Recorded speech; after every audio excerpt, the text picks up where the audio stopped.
오늘 저는 내 안에서 울고 있는 나의 손 잡아주기라는 제목으로 말씀을 드려볼까 합니다. 제 소개부터 먼저 해야 할 것 같은데요. 연탄길 123 저의 대표작입니다.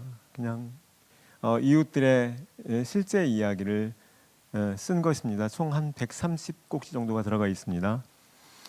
이것도 몇 년 전에 나온 책인데 그래도 최근에 나온 책이죠. 위로라는 책입니다. 다음 책 제목은 아래로일까요? 그 위로 아니고요. 위로하다 일 때 위로입니다. 아까 그 위로 표지를 보시면서 곰이구나 생각하신 분 있으셨죠? 곰 아니고 강아지입니다. 책 속에 얘가 분명히 존재합니다. 오늘 저는 이 자리에 계신 선생님들 그리고 청년분들에게 저의 생각을 말씀드립니다만 제가 드리는 말씀이 오늘 주제에 대한 답이 될 수 없음을 저는 분명히 알고 있습니다. 다만 제가 드리는 말씀이 좋은 질문이 됐으면 좋겠다는 생각이 들었습니다. 질문을 가슴속에 가지고 사는 사람들은 삶의 여정 속에서 그 질문에 대한 답을 찾을 수도 있기 때문이죠.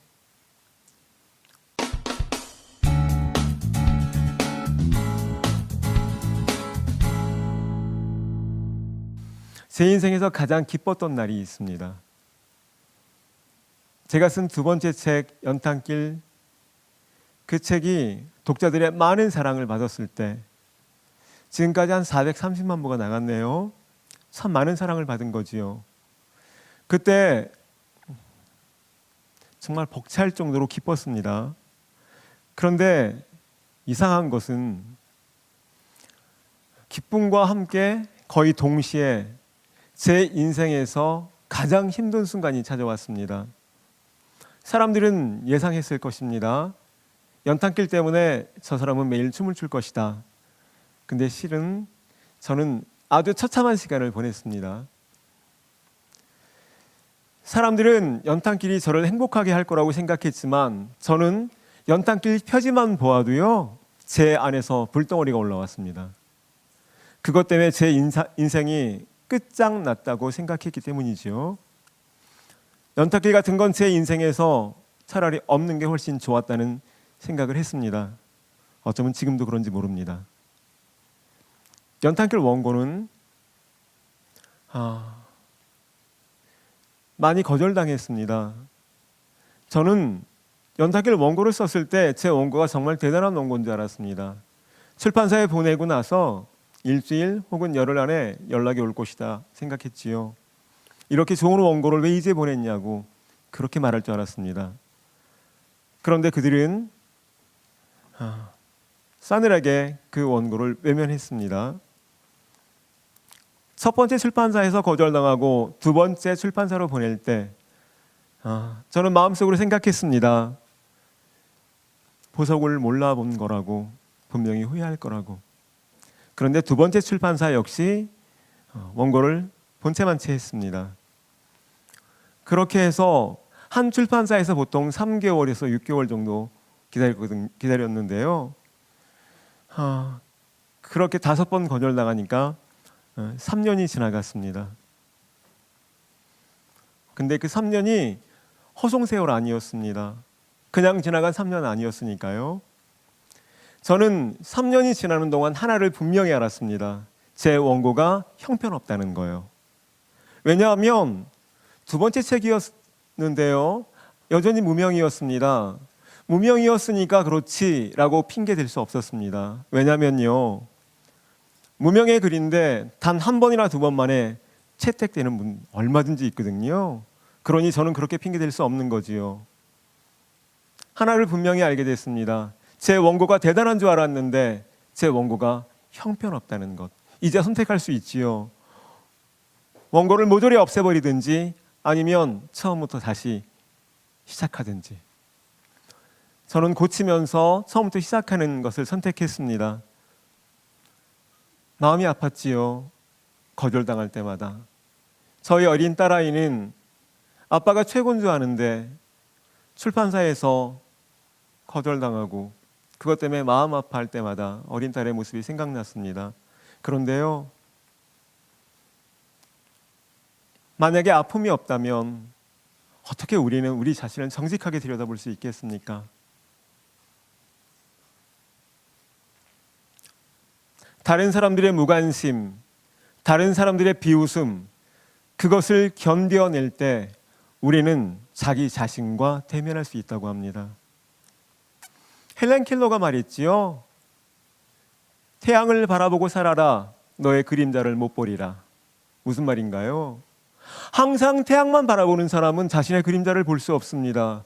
그것은요, 항상 인정받기만 바라고 항상 칭찬만 받기만 바라는 사람은 자신의 그림자, 자신의 문제점을 볼 수 없다는 것입니다. 우리는 아픔을 통해서 정직하게 자기 자신을 만날 수 있고, 또 다른 사람들의 무관심과 비웃음, 그거 견뎌낼 수 있을 때 자기 자신과 정직하게 직면할 수 있다고 합니다.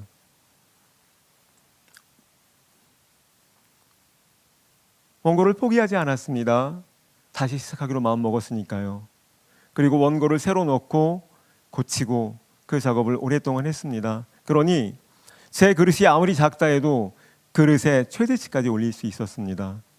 그러니 원고는 더 좋아졌지요. 이전보다요. 연탄길 1, 2, 3에 대한 독자들의 사랑은 5번의 거절, 그것이 있었기 때문에 가능했다고 저는 생각합니다. 만약에 첫 번째나 두 번째 출판사에서 책이 나왔더라면 원고는 이전보다 좋아지지 않았을 테니까요.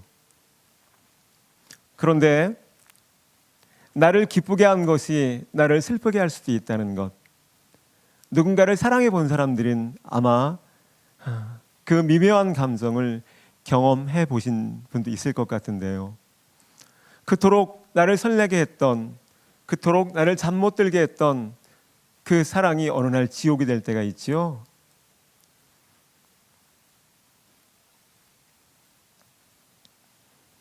연탄길 1, 2, 3권을 취재하고 집필하는 동안 참 많은 시간이 걸렸습니다. 글만 썼으면 7년 걸리지 않았을 텐데요. 아이 아빠니 가정이 있으니 돈 벌어야지요. 낮에는 입시학원에서 학생들 가르쳤습니다. 집에 돌아오면 11시나 12시요. 그때부터 새벽 3시, 4시까지 7년 동안 작업을 한 겁니다. 실제 원고는 거의 5권 분량이었지요. 그런데 생각해 보십시오.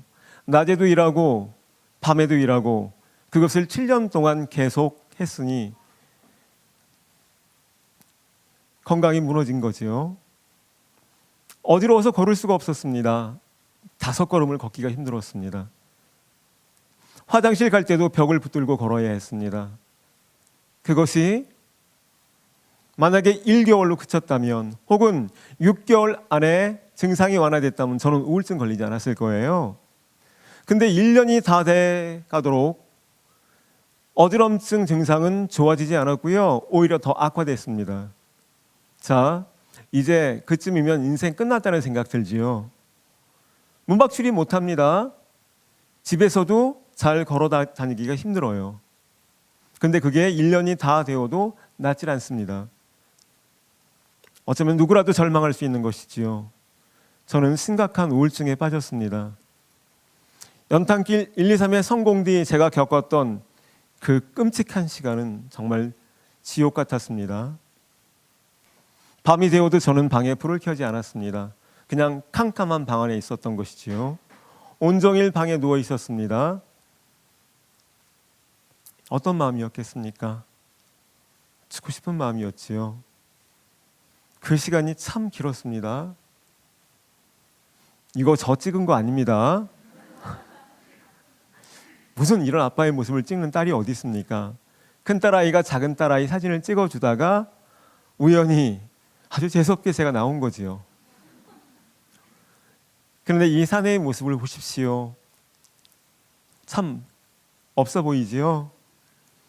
한 달에 한 번 신경정신과를 갑니다. 거기에 가서 우울증 약하고 신경 안정제를 받아오지요. 어지러워서 제 아내가 함께 동행하려 했지만 차도 없었습니다. 일단 등산화를 신었지요. 어지러운 사람에게 제일 필요한 건 지팡이잖아요. 아직 지팡이 들긴 싫었습니다. 그러니 등산 스틱 2개를 들었습니다.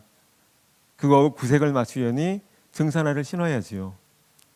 그렇게 한 달에 한 번 병원을 갔다 왔습니다. 겨우겨우 갔다 올 수 있었죠.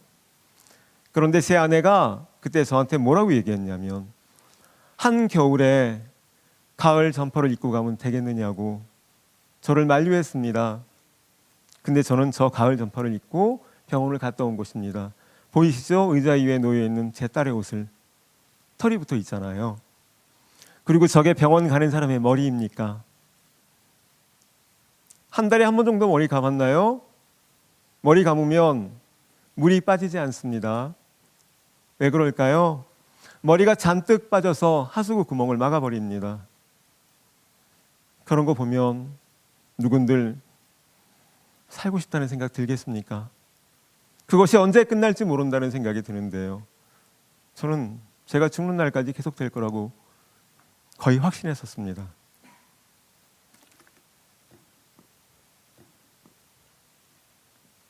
저는 벚꽃을 참 좋아합니다. 저희 집 창문을 열면 벚꽃나무가 3그루가 있습니다. 봄이면 저 벚나무 아래에 가서 어린 딸들 데리고 참 행복한 시간을 보냈거든요. 그런데 창문 밖 벚꽃이 5번 피고 지는 동안 저는 그 캄캄한 방에 갇혀 있었던 것입니다. 밖에 벚꽃이 피는지 벚꽃이 지는지 저는 아예 관심조차 없었습니다. 죽음을 생각하는 자에게는 그런 것들 보이지 않거든요. 심각한 우울증에 빠진 자에게는 그런 것들 보이지 않습니다.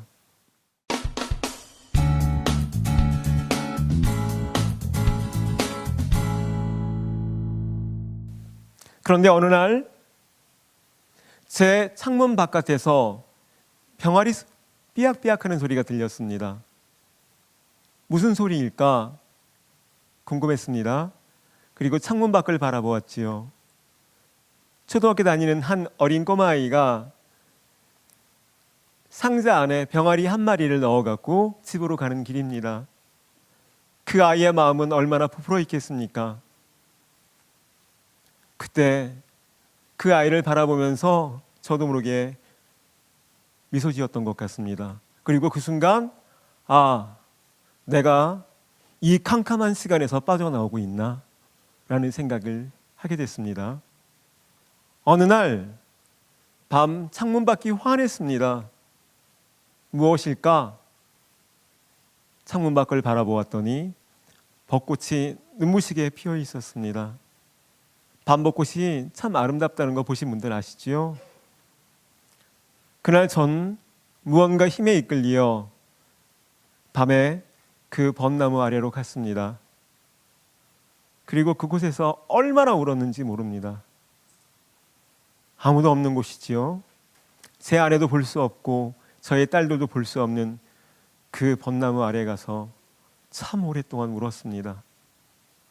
그리고 제가 다시 일어날 수 있을 거라는 그런 믿음 같은 게 생겼지요. 이 벚꽃을 한번 바라보시지요. 이 벚꽃을 그릴 때 저는 정직하게 한 송이씩을 그리고 싶었습니다. 그러려면 꽃잎 5장에 분홍빛 꽃술 1점씩을 찍어서 한 송이 한 송이 그려야 합니다. 사람들은 왜 벚꽃을 좋아할까? 벚꽃을 왜 아름답다고 말할까? 저는 벚꽃이 겨울을 이겨내고 봄이 오면 수만 송이 수십만 송이의 꽃을 한 번에 피워내는 줄 알았거든요. 아니었습니다. 벚꽃을 그려보니까요, 수만 송이 수십만 송이의 꽃을 피우기 위해 벚꽃은 한 송이 한 송이씩 꽃을 피워내는 거였습니다. 벚꽃은 스스로를 벚꽃이라 이름 붙이기 위해서 혹독한 겨울을 이겨내고 따뜻한 봄을 기다려야만 했습니다. 나를 인정한다는 것은 무엇일까요? 나를 인정한다는 것은 나를 기다리는 것이라고 저는 생각했습니다. 지금 내 모습 못마땅해도 언젠가는 멋진 사람이 될 거라고 믿으며 나를 기다려주는 것. 지금 내 눈앞에 도저히 넘을 수 없을 것 같은 장벽이 있다 해도 언젠가는 그 장벽을 반드시 넘을 수 있을 거라고 믿으며 나를 기다려주는 것. 지금 내게 도무지 고쳐질 것 같지 않는 그런 성격이나 습관이 있고 상황이 있다 해도 언젠가는 모두 주어질 거라고 믿으며 나를 기다려주는 것. 저는 그것이 나를 인정하는 것이라고 생각했습니다. 피카소의 유명한 말이 있지요. 추상을 건너려면 먼저 구체적인 실제를 건너야 한다. 그 이야기를 풀이하면 피카소는 추상화가의 대가입니다. 그런데 피카소가 추상화를 그리기 전에 그는 수천 점의 구상화를 그렸습니다. 아주 정밀하게 그려진 동물화도 있었고 여러 가지 그림들이 있었지요. 그렇게 수천 장의 구체적인 그림들을 그렸을 때 어느 순간 그것을 단순화시킬 수 있는 추상화를 얻을 수 있었던 것이지요. 간혹 제 딸아이가 세상을 조금 더 신나게 쉽게 건너갈 수 있는 방법에 대해서 묻습니다. 저는 설명하지요. 그런데 제가 정확한 설명을 했다고 생각하지 않습니다. 자기가 건너야만 비로소 깨달을 수 있는 시간의 강물이 있는 것 같거든요. 그 시간을 거치지 않고는 좀처럼 깨달을 수 없는 것들이겠지요. 그 말은 분명히 피카소가 말한 추상을 건너려면 구체적인 실제를 건너야 한다는 그 말과 맥을 같이 할 것입니다.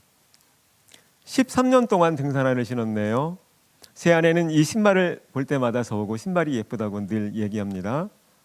매일매일 봐도 매일매일 신발이 예쁘다고 이야기하는 이유는 13년 동안 제가 등산화 신고 다니는 모습을 봤기 때문에 이 신발이 예쁘다고 말하는 것 같아요. 얼마나 짠했겠습니까? 사람들은 저보고 등산 좋아하시나 봐요 라고 말했습니다. 근데 등산 좋아한 게 아니지요. 제가 메고 있는 백팩 속에는 2개의 등산 스틱이 있습니다. 그것을 꺼내야 할 때가 많아요. 그러니 등산화를 신을 수밖에 없지요. 특히 가장 공포스러운 때가 언제냐면 건널목이요. 길을 걸을 때는 주저앉을 수도 있고요. 쓰러져도 괜찮습니다. 누군가 119 불러주겠지요. 그리고 벽을 잡을 수도 있습니다. 근데 건널목을 건널 때 주저앉을 수 없지요. 붙들 것은 아무것도 없습니다. 그러니 공포스럽지요. 홍대 앞 그렇게 넓지 않은 횡단보도 하나를 건너가는데 거길 건너야만 간담회에 가는 거기 때문에 꼭 가야 하는데 제 가방을 뒤져보니 등산 스틱을 가져가지 않았습니다. 그래서 그 앞에 서서 신호가 수십 번이 바뀌도록 저는 건너지 못했습니다. 식은땀만 흘리면서 전전긍긍했지요. 그때 그 마음 아픈 마음은 이루 말할 수가 없었습니다. 결국 편의점 가면 긴 우산을 살 수 있겠다. 그리고 편의점을 찾아다녔습니다. 그리고 긴 우산을 샀고요. 그리고 긴 우산을 사갖고 그것을 짚고 이제 건널 수 있겠다고 딱 그 앞에 섰는데 짚고 싶지가 않았습니다. 그래서 옆으로 들고 건넜습니다. 그런데 우산이 없어도 건널 수 있는 것이었을까요? 저는 아니라고 생각합니다. 우산을 들었기 때문에 건널 수 있었지요. 패닉이라는 건 그런 거거든요. 공황장애라는 건 그런 거거든요. 나를 기다려야만 했던 시간들, 우울증을 이겨내기 위해서 5년의 시간을 기다려야 했고요. 어지럼증을 이겨내기 위해서 13년 동안을 기다려야 했습니다. 참으로 긴 시간이었지요. 나를 인정한다는 것은 나를 기다려주는 것이다. 나를 기다린다는 것은 지금 내게 도무지 고쳐질 것 같지 않는, 나아질 것 같지 않은 그런 상황이 있다 해도 언젠가는 반드시 좋아질 거라고 믿으며 나를 기다려주는 것이라고 말씀드렸습니다. 아픔을 겪고 나니 하나를 분명히 알게 되었습니다. 가장 소중한 것이 무엇인지요.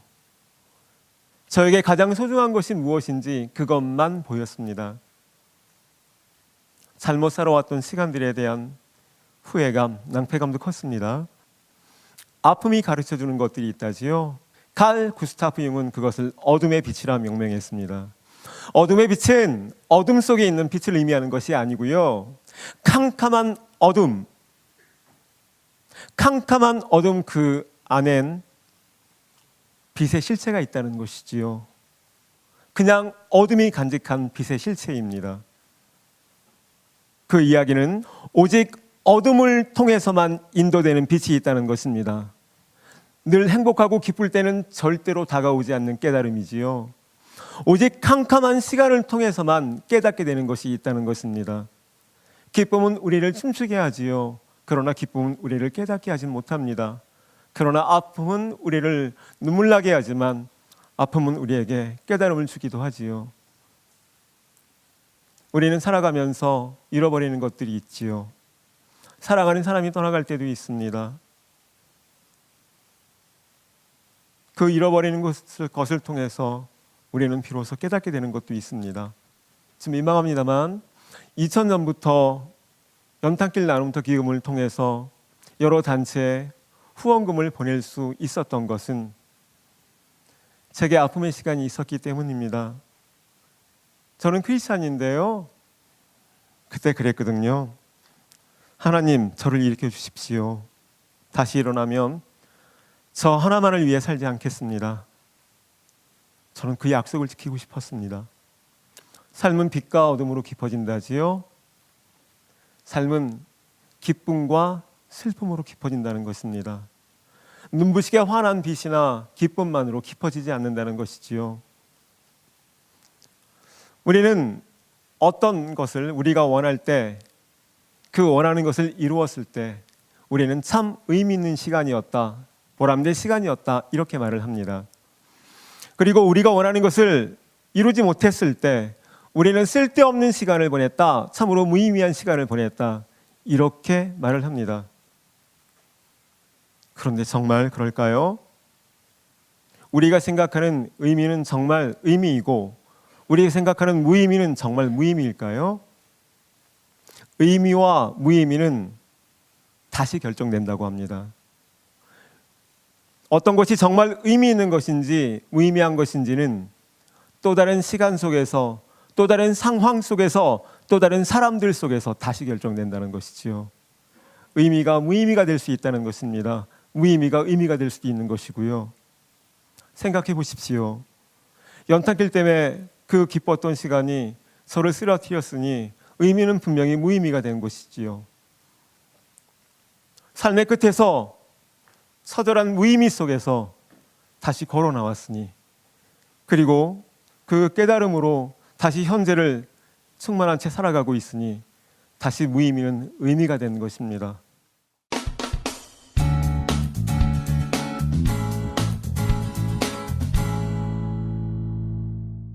저는 가끔씩 제 안을 들여다보면 제 안에 울고 있는 저의 모습이 보입니다. 선생님들도 그리고 우리 청년분들도 가끔씩 울고 있는 자신의 모습이 보이시는지요? 내 안에 울고 있는 나의 손을 잡아줄 사람은 나밖에 없다지요. 다른 사람은 잡아주지 않는데요. 내 안에 울고 있는 나의 손을 내가 먼저 잡아주어야만 다른 사람도 그 손을 잡아준다지요. 그런데 저는 저를 향해서 참 재질이 못났다, 그렇지 뭐 네가, 너는 도저히 구제불능이야, 그렇게 말한 적이 있습니다. 참 많았습니다. 내가 나를 향해 그렇게 말하면 다른 사람도 그렇게 말한대요. 소리 내지 않을 뿐이지요. 저는 나를 위해서 많은 투자를 해야 한다고 생각합니다. 늙으신 부모님을 위해서 말고요, 그 잘난 자식들을 위해서 말고요, 나를 위해서요. 오직 나를 위해서요. 저는 아내와 아이들을 데리고 나가면 그들에게 맛있는 걸 사주고 싶습니다. 그리고 물을 사줘도 맛있는 물을 사주고 싶어요. 제가 상표는 말할 수 없는데요. 그런데 어느 날 문득 나는 나를 위해서 그것을 단 한 번이라도 사준 적이 있는가? 왜 가족들을 위해서, 다른 사람들을 위해서 잘 뒀으면서 너 자신을 위해선 그렇게 지질이 궁상인가? 참 미안했습니다. 나 자신에게 너무 미안했습니다. 내가 나를 위해서 맛있는 음식을 사줄 때 저는 다른 사람을 위해 맛있는 음식을 사줄 수 있습니다. 제가 나를 위해서 예쁜 옷을 사줄 수 있을 때 저는 다른 사람을 위해서 예쁜 옷을 사줄 수 있습니다. 내가 나를 위해서 좋은 곳으로 여행을 데려가 줄 때 저는 가족들을 데리고 여행도 갈 수 있는 것이지요. 어쩌면 진정성은 거기서 출발되는 것인지도 모릅니다. 제가 만난 영국 배우 이야기를 마지막으로 제 말을 마치고자 합니다. 제가 세바시에서도 사실은 이 영국 배우 이야기를 해서 좀 겹치네요. 그런데 영국 극단에 갔습니다. 후배를 만나기 위해서요. 후배를 만나러 갔는데 후배가 저한테 뭐라고 얘기했냐면 대사 연습을 하고 있는데 1시간 안에 끝날 거라고 객석 한쪽에 앉아서 기다리면 좋겠다고 얘기했습니다. 저는 그래서 객석 한쪽에 자리를 잡았습니다. 배우들은 무대 위에서 대사 연습을 할 줄 알았는데 무대 위가 아니고요. 무대 아래 의자를 빙 둘러놓고서 대사 연습을 했습니다. 그런데 이상했어요. 한 남자가, 그것도 50이 넘어 보이는 한 남자가 무대 위에 서 있었습니다. 저는 그가 연출인 줄 알았습니다. 그런데 그는 굉장히 단조로운 동작을 반복하고 있었습니다. 이쪽에 테이블이 있는데요. 테이블 위에 테이블볼을 펴는 일, 그리고 그것을 개는 일, 다시 펴고 개고 펴고 개고, 그 단조로운 동작을 굉장히 오랫동안 했습니다. 1시간쯤 있다 끝날 거라고 생각했던 대사 연습은 거의 2시간이 이어졌거든요. 그 배우는 거의 2시간 동안을 계속 그 단조로운 동작을 반복한 것입니다. 저는 그가 누군지 궁금했습니다. 그리고 대사 연습을 마친 후배를 통해 저의 궁금증을 풀 수 있었습니다. 그는 배우였어요. 그에게는 대사가 한마디도 없는 거지요. 그러니 대사 연습이 필요 없었던 것입니다. 그가 맡은 배역은 카페 주인입니다. 그리고 그가 거기서 보여주는 건 연극 초반부에 나와서 테이블 위에 테이블볼을 편다. 그리고 들어가는 게 끝입니다. 여러 날이 지난 다음에 후배의 공연을 보러 갔습니다. 연극이 시작되고 얼마 되지 않아 바로 이 배우가 걸어 나왔는데요. 그의 어깨 위에는 테이블보가 가지런히 포개어져 얹혀져 있었습니다. 그는 관객들을 향해 익살스럽게 웃었습니다. 그리고 갑자기 테이블보 끝쪽을 딱 손으로 굳게 움켜쥐었고요. 춤을 추듯 빙그르르 돌면서 제법 멀리 떨어져 있는 테이블을 향해 힘차게 테이블보를 던졌습니다. 테이블보는 마치 마법의 양탄자처럼 테이블 위로 날아갔는데요.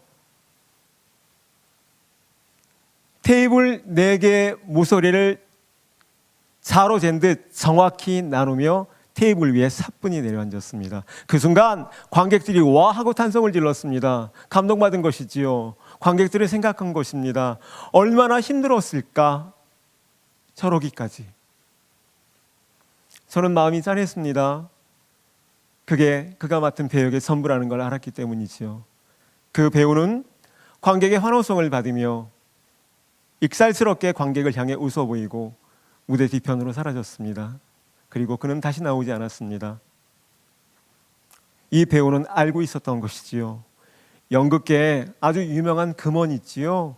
시시한 배우는 있어도 시시한 배역은 없다. 그는 그것을 마음판에 새긴 것 같습니다. 그리고 그는 알고 있었던 것입니다. 관객을 감동시키는 것은 배역이 아니라 배역을 향한 배우의 진정성이라는 것을요. 헨리 데이비 소로가 말했지요. 사람들을 감동시키는 것은 그의 재능이 아니다. 사람들을 감동시키는 것은 가치 있는 것을 대하는 그의 태도이다. 저는 몰랐습니다. 저는 제가 가진 그림에 대한 재능, 글에 대한 재능, 그것이 사람들을 감동시키는 거라고 생각했습니다. 그런데 잘못 알았던 거예요. 사람들을 감동시키는 것은 그가 타고난 재능이 아니라지요. 가치 있는 것을 대하는 그의 태도, 마음가짐, 진정성, 그것이 바로 사람을 감동시킨다는 것입니다. 그렇다면 우리가 누군가의 마음을 얻으려면 우리에게 필요한 것은 타고난 재능이 아니라는 것입니다. 어떤 것을 대하는 우리의 태도, 가치 있는 것을 대하는 우리의 태도, 마음가짐, 그런 것이라는 것이지요. 사람의 마음을 얻고 싶다면 먼저 상대를 인정하라. 어떻게 생각하시는지요? 저는 틀렸다고 생각합니다. 사람의 마음을 얻고 싶다면 상대를 인정하는 건 맞습니다. 근데 먼저 상대를 인정하라 했으니 틀린 것이지요. 먼저 나를 인정해야 합니다. 먼저 내가 나를 인정할 수 있을 때 우리는 상대를 비로소 인정할 수 있거든요. 자기 스스로를 인정하지 못하는 사람은 다른 사람을 인정하지 못합니다. 주변의 사람들을 한번 보십시오. 다른 사람에게 칭찬하는 말을 잘하는 사람을 잘 보십시오. 그게 선생님들이나 이 자리에 계신 청년분들일 수 있습니다. 다른 사람에게 칭찬을 잘하는 사람들의 공통점이 있습니다. 자존감이 높다지요. 자기 스스로를 소중하게 여기는 사람은 다른 사람도 소중하게 여깁니다. 그러니 나를 먼저 인정하는 것, 그것이 사람의 마음을 얻을 수 있는 아주 좋은 것이죠. 모든 인간관계의 출발은 나에 대한 믿음으로부터 출발한다고 합니다. 보잘것없는 저의 생각 들어주셔서 감사합니다.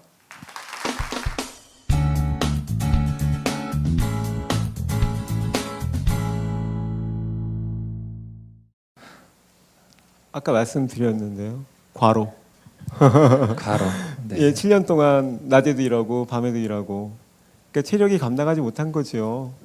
네, 그래서 결국은 제가 밀어냈던 겁니다. 왜 밀어냈을까요? 첫 번째 책 실패한 다음에 두 번째 책은 실패하고 싶지 않았습니다. 인정받고 싶었던 거죠. 그래서 미련을 떨었습니다. 극한까지 저를 몰고 가니 제 몸이 견딜 수 없는 거죠. 글쎄요. 제가 어느 곳에 가서 아차산으로 기억합니다. 아차산에서 어떤 문학 행사가 있었는데요. 그때 그 제목이 아픔도 길이 된다였습니다. 그러니까 아픔을 통해서 우리는 때로는 방향을 얻을 때도 있다는 그런 얘기였는데요. 한 할아버지께서 나오셨습니다. 근데 저한테 그러셨어요. 일어설 수 없는 아픔도 있는 것 같습니다. 근데 할아버지가 목이 메어갖고 말씀을 못 이으셨어요. 그날 참 저 자신을 많이 돌아봤습니다.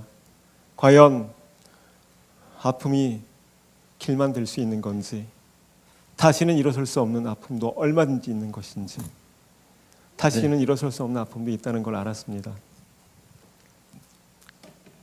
저에게 만약에 왜 사냐고 묻는다면 저는 지금 딱 답이 없습니다. 그런데 제가 이 이야기를 통해서 말씀을 드려보겠습니다. 사무엘 베게트라는 아일랜드의 극작가가 있습니다. 소설도 쓰는 훌륭한 작가입니다. 그의 작품에 보면 고도를 기다리며라는 작품이 있습니다. 희곡집으로도 나와 있고요. 그 다음에 연극 무대에 올려지기도 합니다. 그 고도를 기다리며에 보면 두 명의 주인공이 나옵니다. 참으로 멍청하기 이를 데 없는 두 남자입니다. 그들이 주고받는 대화는 앞뒤가 맞지 않는 대화들이 너무 많아요. 무의미로 가득 차 있고요. 근데 그들은 그 한적한 시골길 나무 아래서 누구를 기다리는 거냐면 고도를 기다리는 겁니다. 근데 그들은 고도가 누군지를 몰라요. 어떤 사람이 그 저자인 사무엘 베게트에게 물었다지요. 도대체 고도가 누구입니까? 그랬더니 사무엘 베게트가 말했답니다. 고도가 누구인지 알았다면 나는 작품 속에 썼을 것이다. 그들은 연극의 처음부터 끝까지, 희곡의 처음부터 끝까지 무의미한 대화를 주고받으며 계속 고도가 오기를 기다리는데 마지막까지 고도는 나타나지 않습니다.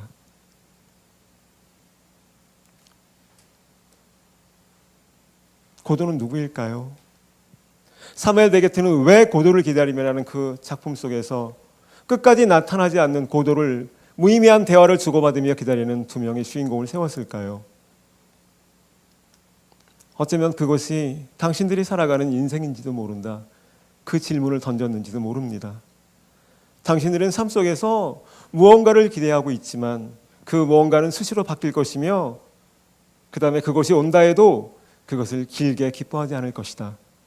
그러나 삶은 끊임없이 그것이 무언지 모르지만 그것을 기다리는 것, 때로는 무의미한 그것, 앞뒤가 맞지 않는 것, 그것이 삶일지도 모른다는 이야기를 하고 싶었는지도 모릅니다. 물론 제 생각입니다. 아울러 시 하나가 생각났는데요.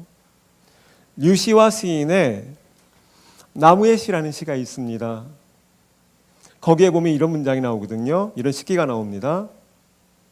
네가 외롭다고 느낄 때마다 이 세상 어딘가에 너의 나무가 서 있다는 것을 잊지 말아야지. 제가 알기로는 자신의 아들에게 주는 시였습니다. 네가 외롭다고 느낄 때마다 이 세상 어딘가에 너의 나무가 서 있다는 것을 잊지 말아야지. 저는 이상하게 이 시를 저 혼자 암송할 때마다 눈물이 핑 돕니다. 외롭다는 생각 들 때 있거든요. 그때 이 세상 어딘가에 나의 나무가 서 있다는 것을 생각해 봅니다. 이 세상 어딘가에 선생님들의 나무는 있을까요? 우리 청년분들의 나무는 있을까요? 있다면 그 나무는 어디에 있을까요? 이상입니다.